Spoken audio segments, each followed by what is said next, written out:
Recording should be 3, 2, 1, go.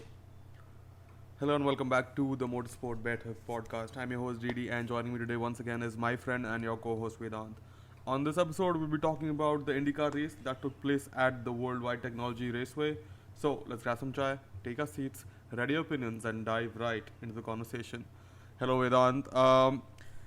The IndyCar Championship is coming together. It's like coming closer and closer, getting tighter and tighter, but with a different title challenger every single time. Ever since Will Power has taken the lead of the championship, first we had Marcus Ericsson about 9 points behind him in second place. Then we had Scott Dixon behind Will Power after the last race, and then after this past race, we have Joseph Newgarden, who's only 3 points behind Will Power. Will we see someone be equal on points going into the last race of the championship after the next round? Is the big question. Just like the title showdown we had in Formula One last year. Yeah, that would be something, right? That would be, I don't know. I mean, that would be incredible to have two cars as like on equal points going into the final race of the season, as it was last season, and as it might not be such controversial or such as electric or whatever. I mean, it's definitely gonna be electric. It just won't be yeah, as dramatic, maybe. yeah, dramatic, yeah. In the sense of off-track drama, yeah. yeah. Not on-track drama will definitely be there. Yeah, those are all the right words. Obviously, this. But obviously, this past race at WWT was decided by a great strategy call by the team, by the race engineers, strategy engineers of Joseph Newgarden, Scott McLaughlin, and a surprise podium finisher in David Malukas.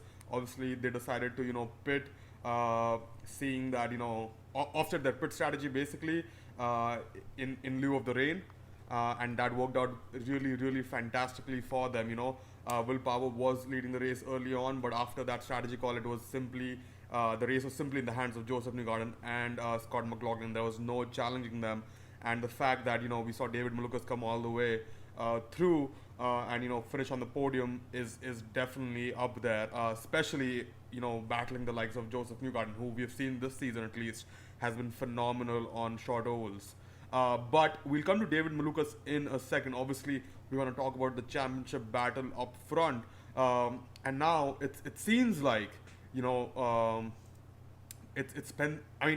always Penske versus Ganassi for the most parts, but now we have two Penske cars up front, and then it's all Ganassi from there on basically, and it's Scott Dixon, Marcus Ericsson holding the bearing the title challenge for Ganassi, and Will Power and Joseph Newgarden. But seeing the recent form, especially since the Indy 500, I would bet all my money on the Penske cars. They've been phenomenal on ovals, which is done now. But the next few races are road courses, and we saw Scott McLaughlin win the first road course. We've seen Will Power win a couple, and Joseph Newgarden we know is phenomenal almost everywhere. So where do you see this heading over the next couple of rounds? Because we know Scott Dixon, struggled with his qualifying for most of the season. He's definitely gotten it together over the last few races. But we've seen, Marcus Ericsson just bleed points over the last few races since the 500. Yeah, absolutely. I mean, surely the favorites have to be the Penskes, right? Will Power and Joseph Newgarden, and even the third Penske of Scott McLaughlin has been quite consistent and quite impressive throughout the season, right? I mean, Scott McLaughlin thinks he can still give a run for the money going into the final race for the championship, and he said it after and before every race. Yeah, absolutely. And see, there are two more races to go. Scott McLaughlin is just about 50 odd points, 55 odd points behind Will Power, right? So it's possible, but the top 6, 3 Penskes and 3 Ganassis, I think a sane man would put their money on the Penskes. A betting man might put them on the Ganassis, right? But a sane man will put them on the Penskes. I don't think there has been a match for what the Penske team has done. Definitely, the conversation in the middle of the season shifted to the Ganassi team when Marcus Ericsson took the lead after the 500, and after, Yeah. especially, Ganassi had four of their five cars, in the top 5 or 6 in the 500. So the conversation really shifted to Ganassi, but it's come back to the Penske side and to the Chevrolet camp, really. And I mean, I'm really excited to see what Will Power and Joseph Newgarden can do. Both of them have won championships before, so it's not like we'll have a first-time winner. But if I were to bet, given that there's 2 road courses coming up, I would put my money on Will Power for sure, given how he's done at road courses throughout this year. But now let's talk about the championship, not the championship battle, but the battle going on for Rookie of the Year. Now, it seemed, going into this third last race of the season, that Christian Lundgaard had a pretty decent lead, about 40-50 points. And given his consistency, it seemed that he would carry on with that lead for the rest of the season. But this podium from David Malukas has thrown a wrench once again in the comfortable lead that Christian Lundgaard has, and the lead has come down to, I think, about 10 points or so. Yeah, 11 points. Yeah. So absolutely nothing between the two rookies. This year with just 2 more races to go. Obviously, Christian Lundgaard seems to have done better on road courses, but David Malukas is right up there, and he's definitely shaken up a few people after that podium finish at WWT. Yeah, absolutely. I mean, the way he came charging through towards the end of the race, and like he got Scott McLaughlin on the penultimate lap, I think, right? And his pace was like he was running faster than the winner. Who was the winner? Joseph Newgarden. I'm so sorry, but yeah, I mean, had there been a couple more laps, 3 or 4 more laps, he might have taken, like he could have overtaken Joseph Newgarden as well, right? So that was brilliant, and especially the strategy also playing in his way with that pitting pitting under yellow. But yeah, he is right there for the Rookie of the Year championship. Obviously, Kyle Kirkwood, who everyone thought was the hot rookie for this season, is not there. But Christian Lundgaard versus David Malukas is going to be interesting as the championship battle up ahead, because they are as close as the championship contenders. Yeah, and I think I read on Twitter that Malukas hasn't signed a contract for next year. So he hasn't decided on where he's going to be racing next year, which is once again very. I mean, given how the silly season is panning out, we could see something interesting. And I've talked about how Ganassi might, if Alex Palou decides to move this year, next year, whenever, Ganassi might want to reinvest in a new rookie. And similarly, I think it's time for Penske, to really invest into a rookie and find someone for the upcoming years with Will Power towards the closing stages of his career, arguably. Yeah, But obviously that does not speak to the fact that he's still on the top of he's still at his peak. Yeah, absolutely. But talking about David Malukas and his next contract, you never know. Maybe McLaren will bag him, because McLaren, it seems, are signing everybody, right? No, I don't think that's happening. Yeah, obviously that's not happening. Yeah, but I mean, obviously, regardless of all of that, a disappointing race for one other person who we expected to do well at what is a short oval, arguably, was Jimmy Johnson, but he finished 20th. He wasn't really up there. Struggled throughout the weekend. Didn't have a great qualifying.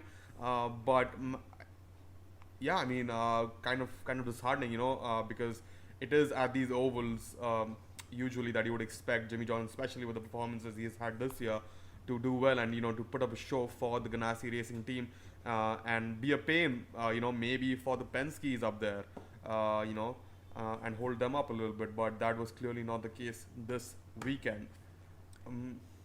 yeah, absolutely. I mean, Jimmy Johnson, you'd expect, as you said, that with his experience of the ovals, he might be up there. But apart from the ovals, I think he still hasn't clicked with the IndyCar itself, right? With the machinery itself. So maybe it will come next season.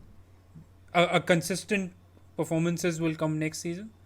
But yeah, his performances so far this season have been Oh, sorry, Jimmy Johnson finished 14th. I was looking at the wrong standings. But okay. Yeah, but still 14. Uh, yeah, not in the top 10, not in the yeah, top 10, or I mean, equaling what his performances has been. yeah, but we nonetheless expected him to finish higher up on the ovals, right? And that did not Yeah, happen. absolutely. Yeah. Yeah. Interestingly, so this weekend, I had gone to watch some dirt oval track racing, for the World of Outlaws, uh, for the North Series. But so I got a chance to talk to some of the fans out there, and something that I heard from them, regarding the difference as to why IndyCar is struggling with its popularity in the U.S. because compared to NASCAR, Yeah. right? Because NASCAR has about 10 million viewers, give or take, and IndyCar has about a million viewers, give or take. But so I asked them, why this is the case. Why aren't uh, people, watching more of IndyCar? It's a domestic series. Why is there so much love for NASCAR and not as much for IndyCar when it provides a lot more entertainment throughout a variety of courses?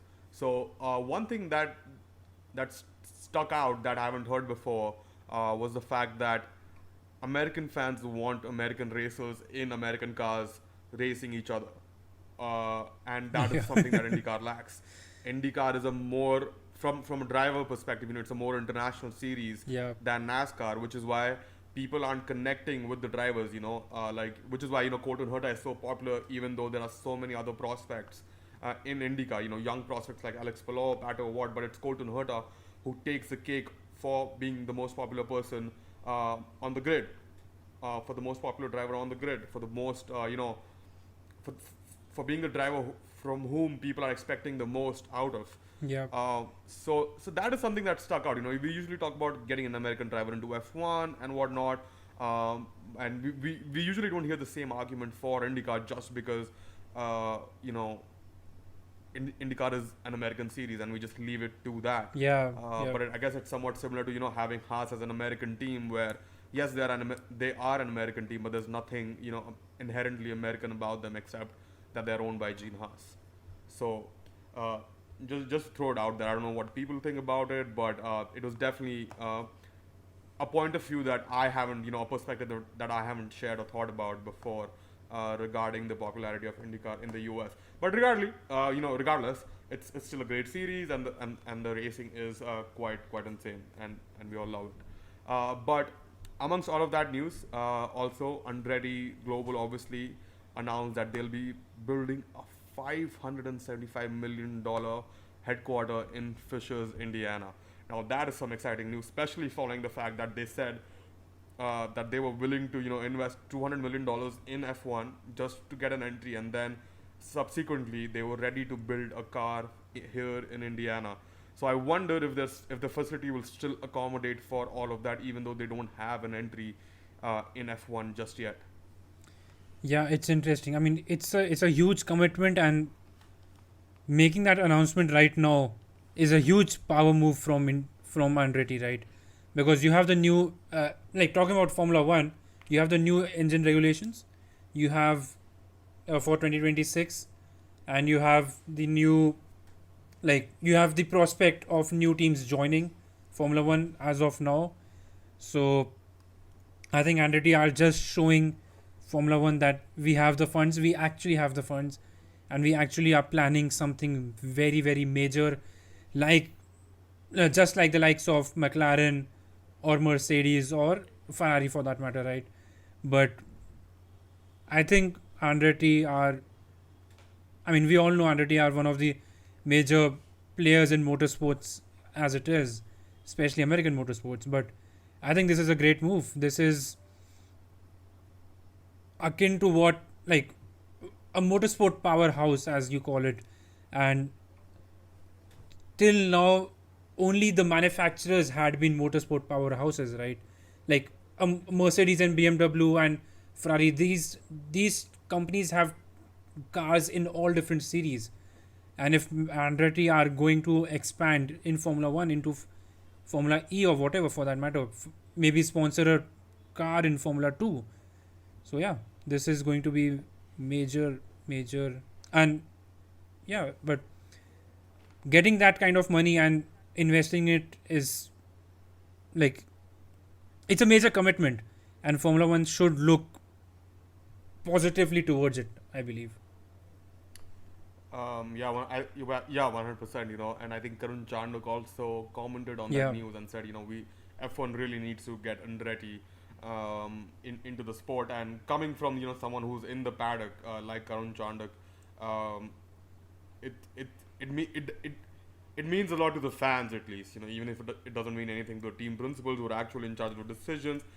It goes to show that it's not just about the name, but people, because as fans we don't have so much information, we don't have so much insight, but these are people who have worked in the industry for 10, 15, 20 years, and if even if one of them says, hey, there is a lot of potential here, I think it needs a good look at, but we'll see what happens. Obviously, Michael and Mario Andretti are trying. Mario Andretti has, like we talked about in our previous podcast, last weekend fired some shots, but all of that will continue to happen, and I don't think all of that has an impact on how the F1 teams or the FIA or F1 itself approaches the situation with Andretti having a new team in F1. But that's all from my side. Without anything else that you want to touch upon before we wrap up this podcast? Yeah, well, nothing much. I mean, just 2 more weekends to go for IndyCar, and